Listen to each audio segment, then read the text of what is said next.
Aqui, ó. Natural está lá em cima. Segundo, carnal. E terceiro, espiritual. Essa Schaeffer, em uma obra, Francis Schaeffer, em uma obra que ele escreve sobre o homem espiritual, ele dá muitas características dele. Mas a própria Bíblia, ela fala dessas três naturezas, ok? Não são três homens, são naturezas. Primeira, nós temos a natureza o quê? Natural. O apóstolo São Paulo, vamos lá, para 1 Coríntios 2, a partir do verso 14. Vamos lá, só para vocês terem uma ideia. Quem já encontrou aí, já pode ir lendo aí. Como é que diz? 2,14. Ora, o homem natural não compreende as coisas do Espírito de Deus, porque lhe parecem loucura e não podem entendê-las, porque elas se discernem espiritualmente. O homem o quê? Natural. O homem natural. Então perceba, a primeira coisa é que esse homem natural, ele é um homem que nasce da barriga da mãe, que tem o seu processo biológico, que é o homem normal, é o homem que vem para esta vida. Esse homem natural, ele não compreende nada do que é espiritual, ok? É aquela pessoa que não tem Deus, ele é o ateu, é o agnóstico, é o panteísta, e ele vai tendo as suas ideias sobre Deus, sobre a vida, mas ele não tem nada de espírito. Ele pode ser chamado de espírito porque ele foi feito por Deus.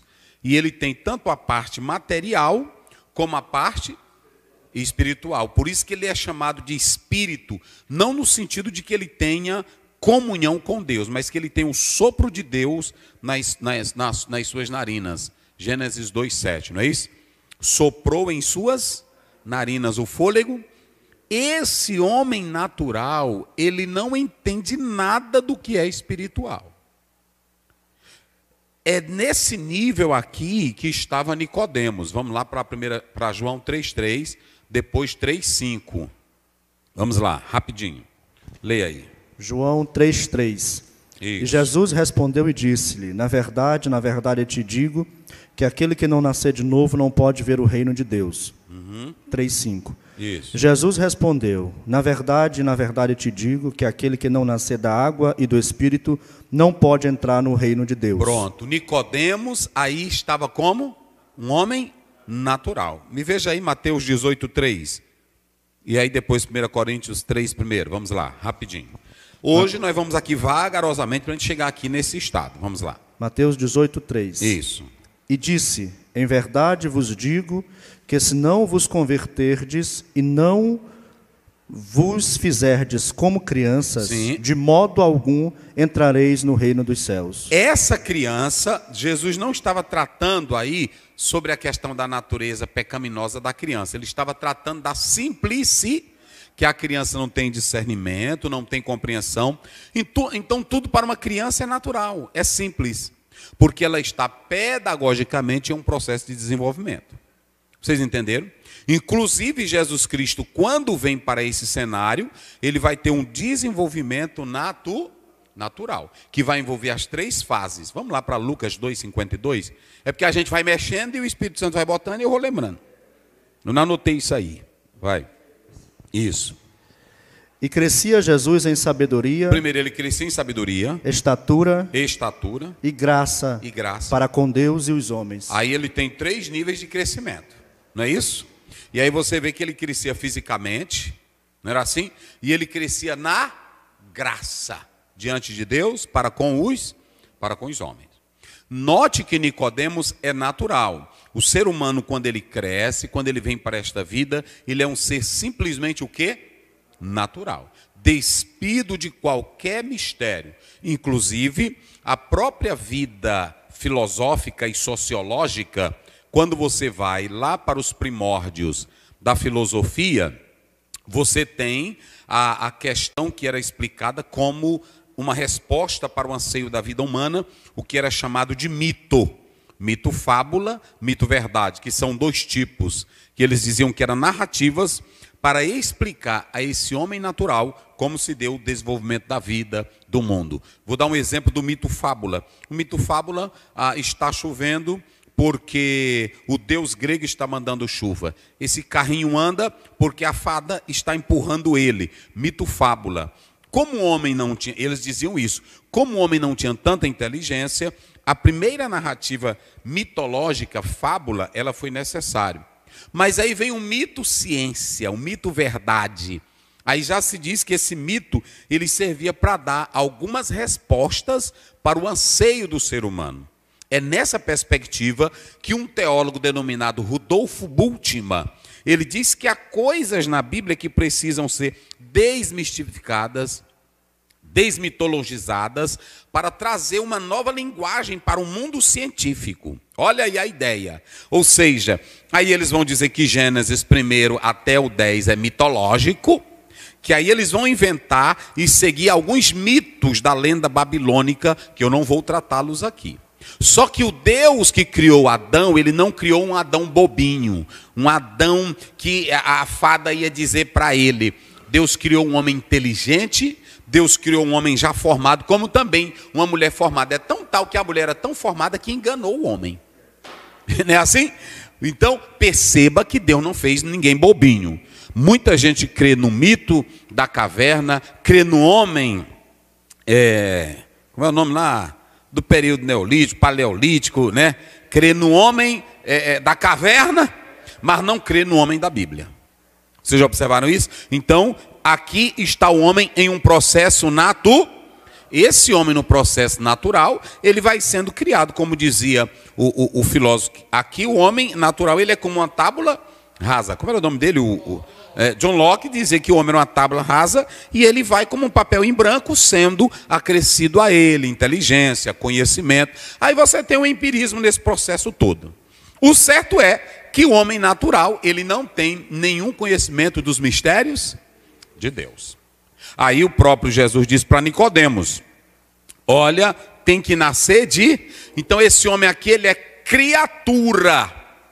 Não é isso? Ele foi feito o quê? Criatura de Deus. Ele foi criado à imagem e à semelhança de Deus. Mas separou-se de Deus. Então ele tem aqui simplesmente o que é natural. No momento em que o homem peca, ele recebe o quê? A natureza carnal.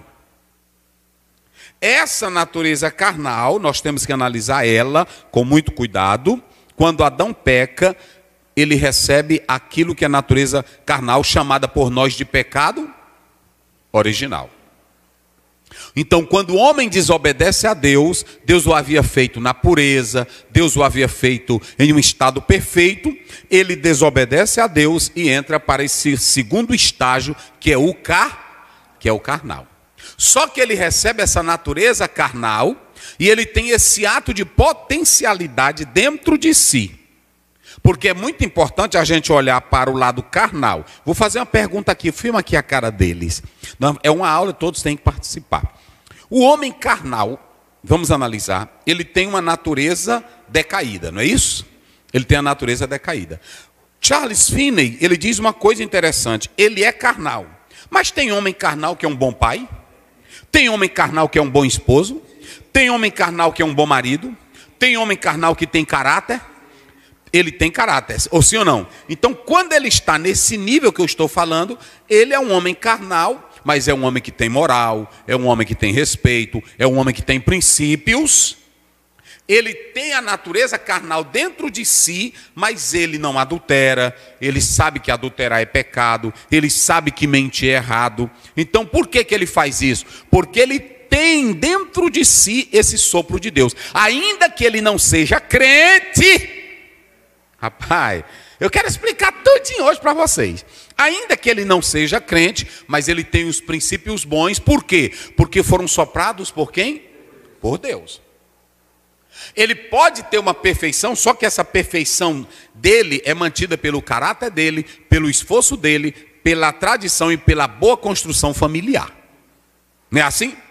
toda boa construção familiar. Bons princípios, boas ordens, compromisso nos negócios, os princípios morais e éticos, cívicos. Então, quem não se lembra da moral e cívica? Eu estudei isso naquela época. Hoje não tem mais. Era bom botar isso aí de novo. O SPB, eu estudei tudo isso naquela época, tinha. Hoje não tem mais. Então aqui está o carnal, que é um carnal, eu diria, ele é um carnal, mas ele tem os bons princípios de ética aí. Agora tem um carnal depravado. Entenderam agora?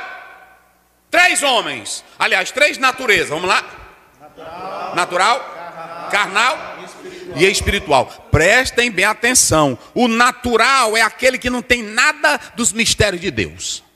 O carnal, ele tem 2 níveis. Qual é o primeiro nível? Vamos dizer carnal moderado, né? E o carnal depravado. O carnal depravado. Agora eu vou começar bem aqui. O carnal depravado é aquele carnal que depois que ele conhece a verdade, ele sabe dos princípios bíblicos, mas ele diz, eu quero é ser sem vergonha mesmo. É deliberado, é o carnal. Tem carnal que sabe que é pecado, ele não é crente, ele sabe que é pecado adulterar, mas ele adultera na frente da esposa dele. E olhe bem, tem irmão que fica, meu Deus do céu, pastor Aziel, e esse mundo está depravado, é porque Deus deixou agora ele se depravar. Pastor, e eu já li aqui, vamos lá, Romanos 1, eita rapaz, a Bíblia diz, tendo conhecimento de Deus, olha aí o depravado, vai, é o 18, né? Vamos começar pelo 18, né? Olha aí, vai. Porque do céu se manifesta a ira de Deus, sim, sobre toda a impiedade e injustiça dos homens, que detêm a verdade em injustiça. Isso. Porquanto o que de Deus se pode conhecer neles se manifesta, porque Deus lhe manifestou. Isso. Porque as coisas invisíveis, desde a criação do mundo, tanto o seu eterno poder como a sua divindade, se entendem e claramente se veem pelas coisas que estão criadas, para que eles fiquem inexcusáveis. Porquanto, tendo conhecido a Deus, não glorificaram como Deus, nem lhe deram graças, antes em seus discursos se desvaneceram e o seu coração insensato se obscureceu. Olha o 24. Pelo que também Deus os entregou às concupiscências do seu coração, à imundícia, para desonrarem o seu próprio corpo entre si. Então deixa eu dizer, tu é pregador do evangelho, meu irmão? Tu é pregador do evangelho, tu é um homem de Deus, você é a mulher de Deus, então preste bem atenção. O depravado moderado, ele ainda tem os bons princípios, ele tem a moralidade. Agora o depravado, como foi que eu disse? O carnal moderado e o depravado. O depravado é aquele que já conheceu, é aquele que teve a palavra, mas ele quer andar nos piores atos pecami. E Paulo está dizendo, o que de Deus se manifestou, eles conheceram, mas como não quiseram, Deus os entregou às piores paixões. São primeiro a Bíblia chama de escrachado, né? Isso. O rechaim. E ainda tem mais, é verdade. E ainda tem mais, irmão César. Quando você vê lá, o Davi diz, não se detém, nem anda e nem se assenta. Preste bem atenção, que esse homem natural, vamos ver bem aí, pode ler aí, 2 Coríntios, aliás, Romanos 15, 27. Vamos lá. Depois 2 Coríntios 10, 4. Vamos lá. 15, 27. Isso. Isto lhes pareceu bem como devedores que são para com eles, porque se os gentios foram participantes de seus bens espirituais, devem também ministrar-lhes os temporais. Pronto, aí é o natural, né? Assim, é as coisas naturais. Agora vamos lá para a palavra de Deus, 10:4, 2 Coríntios 10:4. Vamos lá. 10:4. Porque as armas da nossa milícia não são carnais, sim, mas sim poderosas em Deus para a destruição das fortalezas. Pronto, agora 1 Coríntios 3:3. Aí a gente vai fechar aqui o assunto. Vamos lá. 3:3. 1 Coríntios 3:3. 3:3. Porque ainda sois carnais, pois havendo entre vós inveja, contendas e dissensões, não sois porventura carnais e não andais segundo os homens? Então você veja que o carnal depravado, ele tem uma revelação, ele tem um conhecimento. O crente, tá filmando direito? Bota aqui. O crente que diz que é crente, mas ainda no meio dele tem briga, contenda, desavença. Paulo diz que ele tem um conhecimento da Bíblia, e se ele age assim, ele é um carnal depravado. Não sou eu não, é a Bíblia que está dizendo aí. Então vem o terceiro homem, aliás, a terceira natureza, qual é? Espiritual. A natureza espírito, 2,15. Vamos lá de 1 Coríntios. Eita. 15. 2,15, vai. Mas o que é espiritual discerne bem tudo, e ele de ninguém é discernido. O homem espiritual, ele tem três coisas. Em primeiro lugar, se você ver esse homem espiritual, ele tem discernimento das coisas de Deus. A segunda coisa, um homem espiritual, ele sabe usar os dons que Deus concede a ele. E em terceiro lugar, o homem espiritual tem a natureza de Cristo implantada nele. E qual é a natureza de Cristo? O fruto do Espírito. Ok? Então você tem aqui essas três colocações que nós estamos falando. Fechou? Já está lá. Porque eu comecei aqui os dois tipos de homens. Só tem dois: o carnal e o espiritual. Então pronto. Se você não atentar para isso aqui, você não vai compreender mais nada sobre isso. Esse homem espiritual, ele tem discernimento, ele sabe fazer uso dos dons. E um homem espiritual, ele só procura a unidade do corpo de... Homem espiritual não procura bagunça. Homem espiritual não procura desavença. Homem espiritual não procura briga. Homem espiritual não procura discussão. Homem espiritual não procura gritaria. Homem espiritual não procura guerra. Homem espiritual não incita o ódio. Homem espiritual não incita a inveja. Homem espiritual, ele quer a unidade do corpo de Cristo. É só isso. Se tu não é espiritual, e olha para cá, não tem esse negocinho de dizer, olha, o irmão, ele ainda está. Se tu fores espiritual, tu tem essas três características: saberá discernir as coisas. Qual é a segunda? Saberá fazer uso dos dons de Deus. E a terceira? Não, a terceira é que quer ver o corpo em unidade. Aonde é que um homem de Deus quer bagunça, rapaz? Aonde é que uma santa de Deus, ela quer briga na igreja? Aonde é que um pastor de Deus, ele quer criar polêmica na internet? E aí vai.